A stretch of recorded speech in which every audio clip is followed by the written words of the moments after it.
All right, so here's a little walkthrough on some of the stoichiometry problems that we were working on in class. Now, I'm going to use two different colors, and I think it's really helpful to use two different colors when you're doing these problems.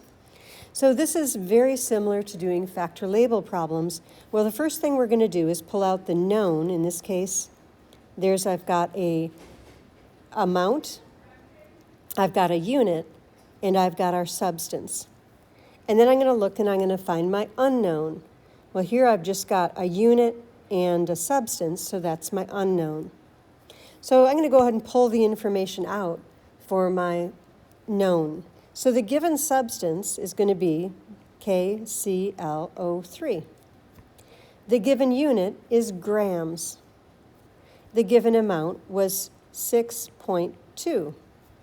Now, the coefficient, that's where I'm going to come up to my balanced equation here, and I'm going to look for my known, which was KClO3.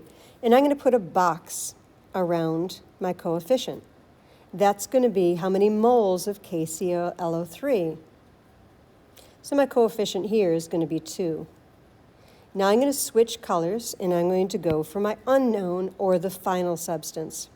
So the final substance is O2. The final unit is going to be liters.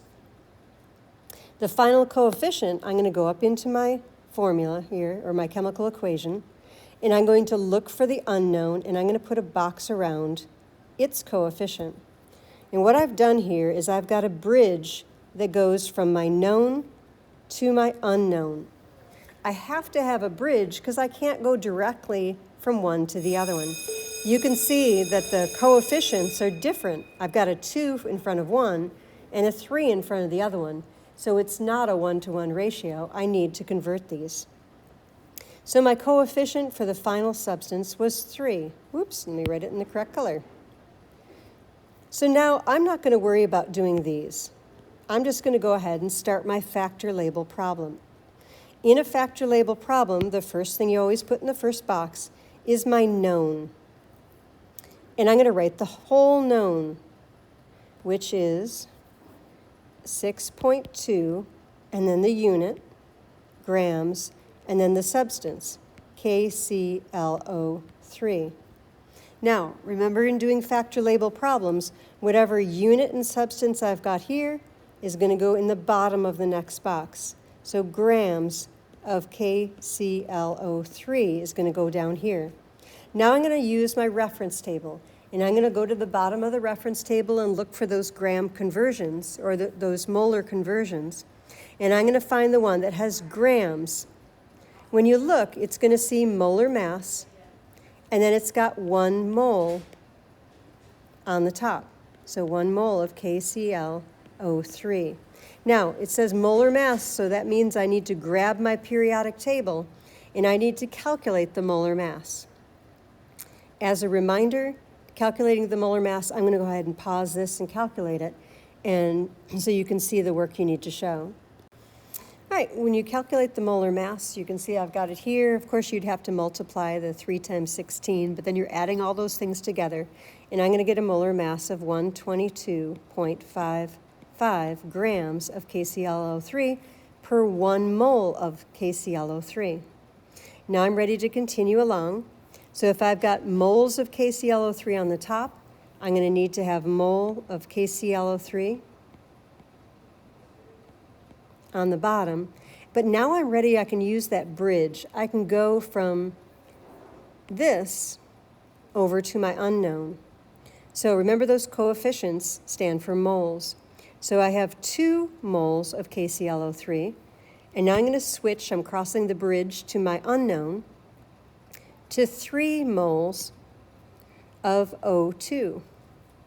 And I'm getting the 3 from right here. So I've now crossed my bridge. You can see that I've changed colors, and I've gone from my known to my unknown. Now I'm just going to continue the same pattern. If I have moles of O2 on the top, I'm going to need moles of O2 on the bottom. I need to end with liters. So now I'm going to look on my reference table, and I'm going to find the conversion factor that has moles and liters on it. When you look at the numbers, it's going to be 22.4 liters to 1 mole of O2. Now you're ready to put this in the calculator and solve it, although this problem's not asking for it. So I'm going to go ahead and I'm going to work the next one also. Again, the steps are, first, identify your known and your unknown. Then go down into your chemical equation, find your known, and put a box around the coefficient. Go to your chemical equation, find your unknown, put a box around its coefficient. Of course, this would be a 1. Now here, I'm going to go ahead and just fill these in. So my given substance was K.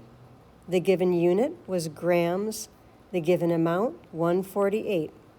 The given coefficient is 2 from my balanced chemical equation. Now I'm going to switch to my unknown. My final substance was H2. The final unit is molecules. And that coefficient is 1, again from my balanced chemical equation. Now I'm ready to start the problem. I start with my known, and I put the whole thing down. And it's okay if you write it not all in one line. So I can say 148 grams of K. If I have grams of K on the top, I'm going to need grams of K on the bottom. Gram stands for grab my periodic table, and I'm going to look up potassium, or K, and it's 39.10 from the periodic table. I'm looking at my conversion factors on the reference table, and I'm going to need number 2 because I'm going from grams to moles. And that's going to be 1 mole of K. So I'm just reading that right off my reference table. If I have mole of K on the top, I'm going to have mole of K on the bottom. And now I'm ready for my bridge. I can cross, and I'm going from mole of K over to number of moles of H2. So from my balanced equation, I've got 2 moles of K. Now I'm going to switch color because I'm going to my unknown, to 1 mole of H2. If I have moles of H2 on the top, I'm going to need mole of H2 on the bottom. And I want to end with molecules. So I'm going to need to look back at my reference table and find the conversion factor that has molecules and has moles. Well, the very first one says 1 mole is equal to 6.02 times 10 to the 23rd molecules.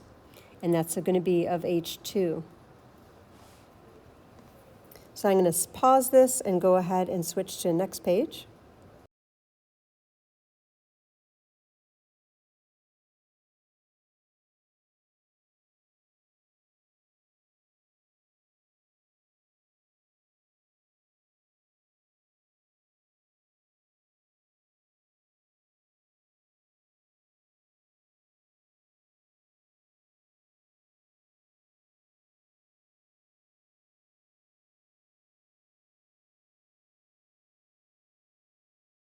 So I'm going to jump to this next section where we're going to be actually doing stoichiometry problems the way you'll see them on your task cards and the way you'd see them on a test. Although on a test you'd probably have to balance the equation too. But let's just start with our basic steps. First step, identify your known. Second step, identify your unknown. Then go to your chemical equation. Find the known, box the coefficient. Find your unknown, box the coefficient. It doesn't matter if my known is in the beginning of the equation or the end of the equation. You just need to be sure you're boxing the right ones. Now I'm going to go ahead and I'm going to put my known down, 6.55 grams of CO. If I have grams of CO on the top, I'm going to need grams of CO on the bottom. G stands for grab my periodic table. I need to calculate the molar mass. So I'm going to pause the video and do that. So when I calculate that, I'm going to get 28.01 grams of CO per 1 mole of CO. Again, it's grams per mole, and you can see that that's conversion factor number 2 off of your reference table. So I have mole of CO on the top. I'm going to need mole of CO on the bottom, and now I'm ready for my bridge. I'm going to go and I'm going to look for the conversion factor for CO. So it's got a 2 moles of CO, and now I'm going to go to my unknown, so I'm going to change colors here. I can see I've got 2 moles of CO to 2 moles of CO2. If I have mole of CO2 on the top, I'm going to need mole of CO2 on the bottom, and I'm going to be ending with my unknown of liters. So again, I'm going to look at my reference table, find conversion factor number 3, and you'll see that that's got 22.4 liters to 1 mole. And now I'm ready to put that into the calculator and solve it. To put it in the calculator, you use your fraction button, and you're going to enter this number, 6.55 times 1 times 2 times 22.4. And then you're going to drop down into the bottom of your fraction, and you'll enter 28.01 times 2 times 1, and then just press enter, and you'll get your answer. So your answer is going to need 3 significant figures because of your known of 6.55. And so your answer is going to be 5.24 liters of CO2. Let me go ahead and work through another one here. So again, step number 1, identify your known. Identify your unknown. Go down into your chemical equation and box the coefficient for your known. Notice that my known happens to be on the product side, and that's okay. And then you're going to go ahead back in your equation and box the coefficient for your unknown. Now I'm ready to put everything into my table. I've got 3.45 times 10 to the 23rd molecules of H2O. I have molecules of H2O on the top, so I'm going to need molecules of H2O on the bottom. I'm going to look in my reference table, find the conversion factor that has molecules in it. And you can see I've got molecules to moles. So it's going to be 1 mole of H2O. And in that conversion factor, it says there's 6.02 times 10 to the 23rd molecules of H2O in 1 mole of H2O.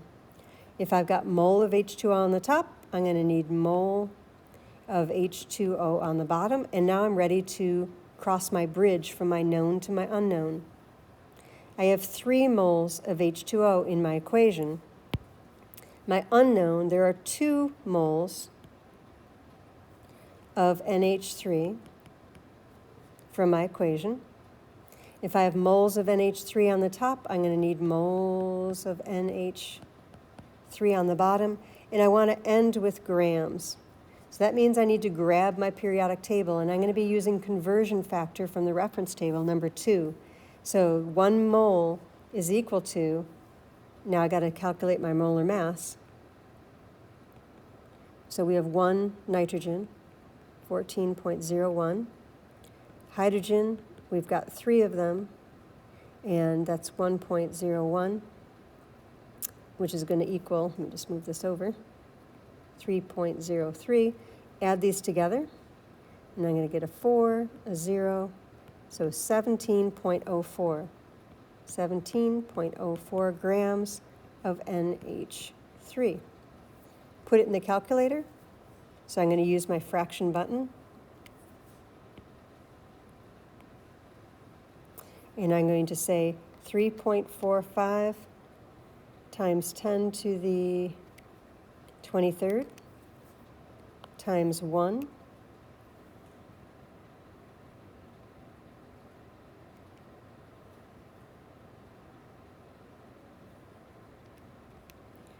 times 2 times 17.04. Now I'm going to drop down to the bottom, and it'll be 6.02 times 10 to the 23rd times 3